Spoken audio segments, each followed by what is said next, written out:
ბოლნისის მუნიციპალიტეტის სოფლის მეურნეობის საინფორმაციო საკონსულტაციო სამსახურში პროექტის ფარგლებში, რომლის სახელწოდებაა Join, ადგილობრივი დაინტერესებული მხარეები ერთიანდებიან ინკლუზიური ეკონომიკური განვითარებისა და მმართველობისათვის სამხრეთ კავკასიაში სამუშაო ჯგუფი შეიკრიბა.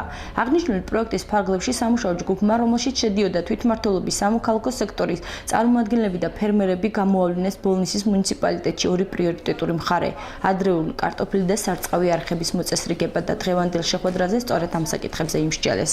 ჩვენი პროექტის ფარგლებში ბოლნისში ჩამოყალიბებული იქნა სამუშაო ჯგუფი ადგილობრივი თვითმმართველობის, სამოქალაქო სექტორისა და ფერმერების ჩართულობით, რომლებმაც გამოავლინეს ბოლნისისთვის ერთ-ერთი მნიშვნელოვანი, ასე ვთქვათ, მიმართულება გახლავთ ადრეული კარტოფილის წარმოება, რომლის განვითარებაშიც გარკვეული, ასე ვთქვათ, შეფერხებები და პრობლემები არსებობს. და სწორედ ამ პრობლემების გამოვლენის და შემდეგ უკვე გადაჭრის მიზნით, ეხლა უკვე ჯგუფი ცდილობს მოიპოვოს, ასე ვთქვათ, ის სტრუქტურები მიაღწიოს იმ დონეებთან, ვისაც ხელეწიფება ამ პრობლემების გადაჭრას.